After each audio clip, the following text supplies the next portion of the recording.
steadily it rises. Public preference for Lincoln Continental as the symbol for today's luxury motoring. Hey, it's ODB, the Lincoln Addict. We're going to look at this 67 Lincoln Continental sedan that I've seen in person. So strap in, let's take a look. Before we jump in, I want to let you guys know you can go to LincolnAddict.com. It'll take you to my store if you want to buy a shirt or a sticker. I do have some of the 64 bumper decals still in stock. I think I am almost out of these, but you can buy stickers, the 64 bumper inserts, or a shirt if you want to show your support. So it's rare that I come across a Lincoln for sale that I have seen in person, and this one is an example of that. 67 Lincoln Continental sedan was sold new at Jack Fagan Lincoln of Delvan, Wisconsin. It's powered by a 462. Of course, V8. It kind of goes into the coloring, the color of the car, all of the different features that it has. The seller acquired the vehicle 2019. Work was done that consisted of the air condition works, rebuilding the carb, fuel pump, replacing brake shoes, rear wheel cylinders. You can see there a lot of maintenance work. Often these cars need, because remember they're 55, 60 years old, and certainly any old car that is that old is typically going to need some of this type of stuff. It does have a clear Florida title. The car was left the factory diamond green, I believe is technically the term, which they have listed here with the H code. It has the black vinyl roof, of course, power antenna, the 4 headlights, suicide rear doors, and stainless trim. 15-inch wheel covers, so on and so forth. You can kind of see some of that. What we're seeing here so far is front three-quarter shot. Car looks really nice. Again, I have seen this one in person, and you ask, well, how? The gentleman that owns this came to our last two Tampa Kennedy cruises, which is in November. It's the weekend before Thanksgiving, which is our kind of tip of the cap that JFK came to Tampa before he, I think, went back to D.C. and then went to Texas. He went to Houston and then unfortunately Dallas, but this gentleman that owned this car, that owns it now, came to our last two cruises. Really nice older gentleman that has spent some money on this car with one of the best Lincoln specialists around. Of course, here in the Tampa Bay area, there's a couple of the best in the world, Lincoln Land and so on and so forth, as well as Blair Farmer, who is kind of a solo Lincoln mechanic. He's been working on these cars 40 plus years. He did a lot of work on this car. And if you've watched this channel, Blair has done work on my car. The guy really knows his stuff. So shout out to Blair Farmer. But basically, you get this front three-quarter shot. Car looks really nice. I mean, to me, this is a car you can get in and enjoy. I would say it's probably too nice to really customize. That's my opinion. But of course, you can do with what you want. I would assume the person that buys this one's going to keep it kind of as is. Rear three-quarter shot looks good. All of the trim and whatnot looks really, really nice on this car. Of course, it's got the factory stance, which looks good. And the one thing that's a little bit different on this is, I don't know if this is the gentleman that owns it now or someone before. Of course, the floor mats are not factory accurate, nor are the seats necessarily in terms of this pattern deal. But again, that can all be changed. I mean, if you think about it, if this drove you crazy, you could have an interior shop probably just redo this middle section. Remember, you're not going to see it when you're sitting on it, but certainly this is better to have in this condition, nice, redone, if you will, other than having kind of ratty seats or something that I've seen in the past where it's just, really, really bad that makes you want to redo it. This is certainly something you could run with, even if it kind of drove you crazy. The clock does not work, so they do mention that. Typically on these clocks, you can get them working pretty easy, sending them out to the right folks. It does have the R134A, the condenser, expansion valve, dryer hoses, and everything was redone. That's actually the same thing we've been doing on my 65. We worked only one day on it. We've got to finish it. But certainly when you do this, typically you're going to have an ice cold AC. And it's something that you'll often see, and I mentioned this before on these cars, you'll have people say, oh, the AC needs charging. That's what people always kind of say. It's that like, oh, just take it to your local mechanic. In this case, it's all been upgraded. So that's a huge plus. If you just add up the cost of the parts and then the labor to do it, it would be easily probably from your local shop a couple grand, if not more, because it's kind of a car that not everyone knows how to work on. So it kind of gives a little bit more kind of information here. The front armrests, which are known to break, that's been replaced. A couple of small things they mentioned there. The 2-spoke steering wheel frames a horizontal 120 mile per hour speedometer.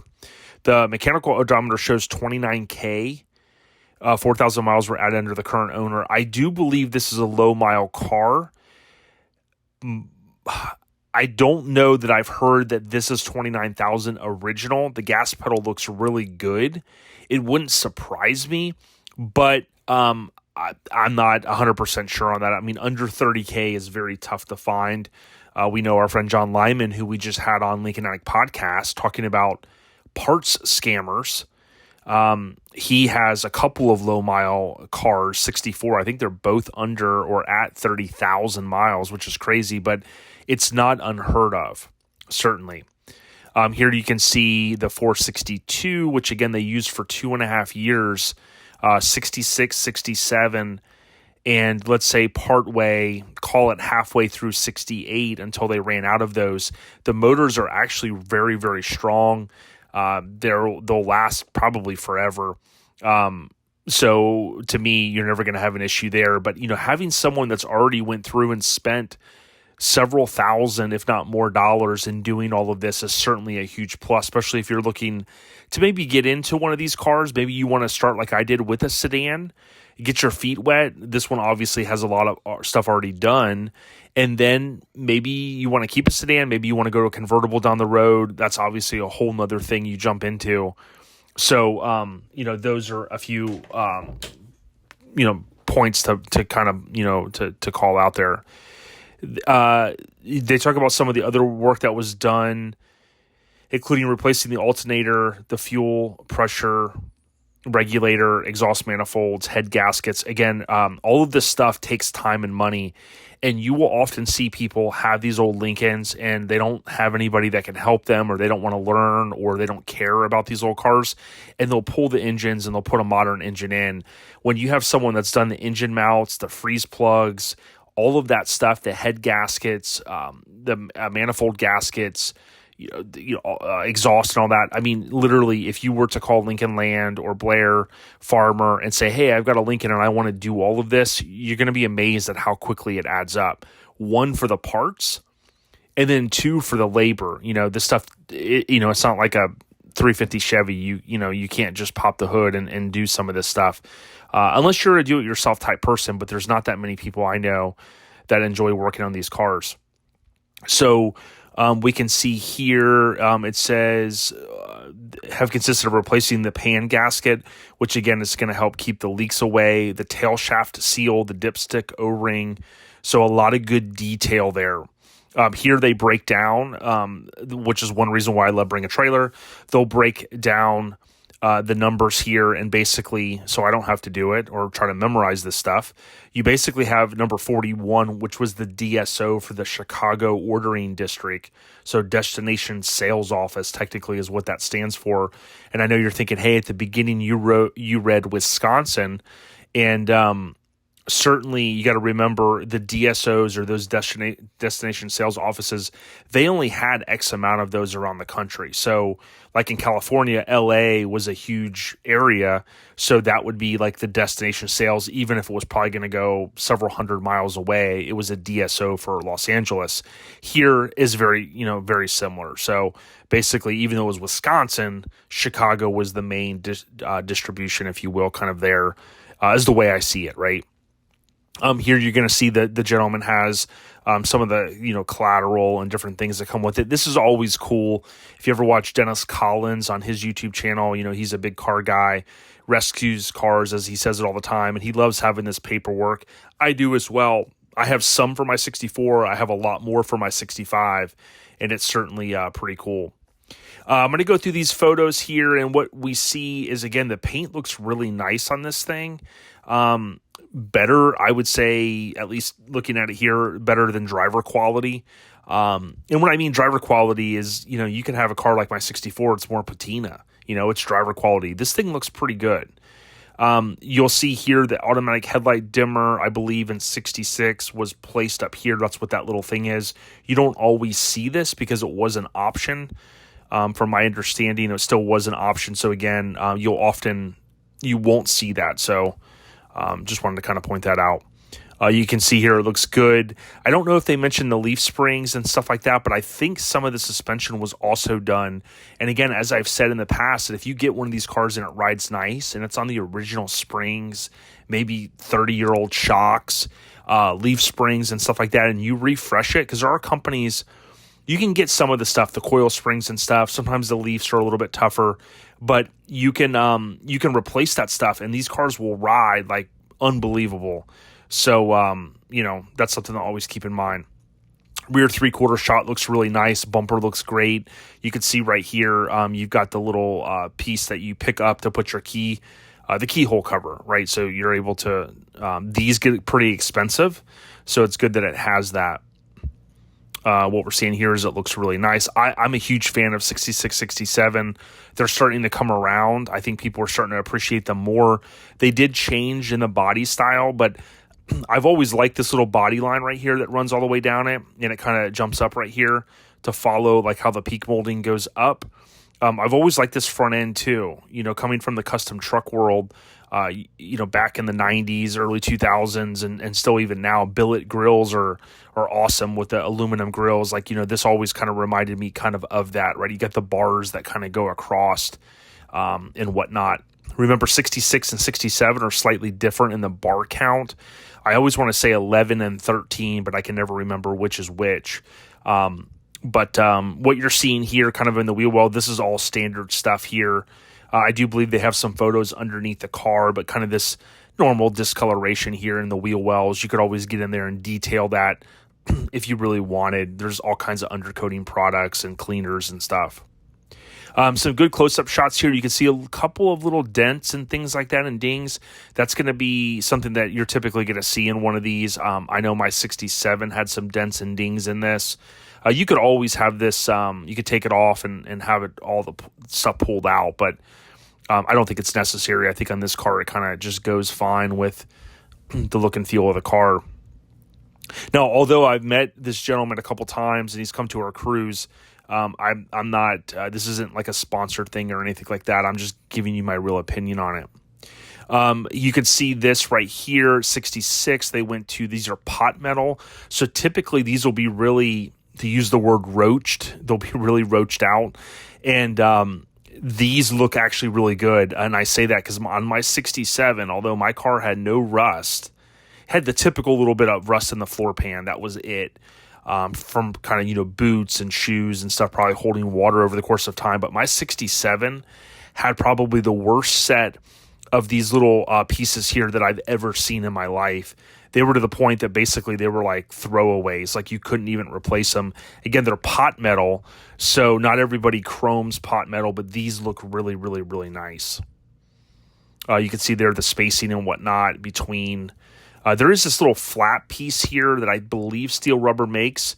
Typically that's going to be gone, but this is there, so you'll kind of see that. It's got the antique tag, which if you're in Florida, it saves a little bit of money. These all look good. These are kind of the inserts. This was 66, 67-ish, right, is when they started kind of going to that because the body style changed. You can see here, this looks good on this side. I've said this before. I always thought this would be cool to make these the tail lights, especially if you wanted to kind of have, some custom work done on one of these, but certainly these are just reflectors up here. You can see on this angle was a nice low angle that the photographer took. You actually just kind of push with your finger up and then you pop the key. And some of you will remember doing that with the cars you grew up riding in. Normal patina on the hood ornament. These can be purchased. So, by all means, you can buy those if this didn't suit your needs. I kind of like the patina nostalgia of it. Here we can see the paint looks good. My 67, I think, was the same color. I ended up changing the color on it. The top looks good in terms of this vinyl stuff. You never really know what's underneath it, but typically, like if you were looking at this car in person, you could take your fingers and kind of press along here, as long as the person was fine with you doing that. The 67 I had bought years ago, back in like 09, you could just put your fingers there on the back and you hear all kinds of crunching. And it just was because there was a rust underneath here. Certainly on this one, I would say there's going to be no rust. I mean, this is a nice car. Especially at the top, more than likely this has all been redone, and someone wouldn't have went through the links to put all of this back if it was this, nice of a car, if it was rusty underneath. You can see there these the stainless trim. Those are the peak moldings. And I always like to look in the gas cap area, right? Open the door and kind of look in here and see what it looks like. This is all kind of standard here. It doesn't look, anything bad. Yeah, so I'm just kind of going through these photos. There's a lot of them. Just seeing if we can see anything else. This all looks standard with the openings. It doesn't look like this trim has ever been off. You got your standard little stuff in here. Probably a new brake line coming through here. I've had to do all that on my 64. It's kind of hard to see what's going on up here if it's just the normal discoloration. But certainly I would, if I was looking at this car or sending someone to look at it, I'd, be on the ground, looking underneath, throw a towel down, bring a flashlight, do all that. Everything we could see in the door jambs and whatnot looks really good. Again, the seats we kind of talked about there. It is worth noting that these are cranks. So again, I think in 66 it was an option, 66, 67. You don't often see this. I don't think it's a deal breaker at all. It's kind of nice that they're not electric to a certain extent because you don't have to worry about it. There is no dash in the crack in the dash, which you typically see right there. Whether it's been repaired or not, I would say this car is so nice it probably has never cracked, which is great. You could certainly get in here and detail all this or pay someone to do that if you wanted to. I'm going to hit escape and just kind of see where we're at with some of the photos. We're kind of getting back down to some of the interior ones. Take a look, this all looks exactly the way my 67 did. Everything underneath doesn't look like anybody's really got in there and done too much in terms of monkeying around. The good thing is with Blair Farmer having worked on this car, he's been working on Lincolns 40 plus years, and he really knows his stuff. There's a kind of a lost art, I think, in many places for really, really good mechanics, and Blair's one of the best around, one of the top guys to work on these cars. You can see here what you'd want to see in a car like this. You got all of these pieces in here, so it kind of covers everything up. You could always come in here and do whatever you want, add a speaker box or whatever. This deck lid reminds me of my 67. It looks so good underneath. It's rare to find them in these conditions, but this one looks fantastic. And again, I've said this before, you can pay $1,500 to $3,000 just for a deck lid if you had one that's rusted out, especially a convertible. Certainly you can see the light here. You've got the original jack instructions. Underneath the hood looks good. Some of this could have been resprayed. Don't really know. I mean, this looks, under the hood looks really good. Of course, they've changed out this insulation and things like that as well. It's hard to say on the deck lid if they've changed anything there, but the MEL 462, which we mentioned, MEL again is MEL, which is Mercury Etzel Lincoln. We could see the expansion valve, which changed here again. They did state that they did all of that.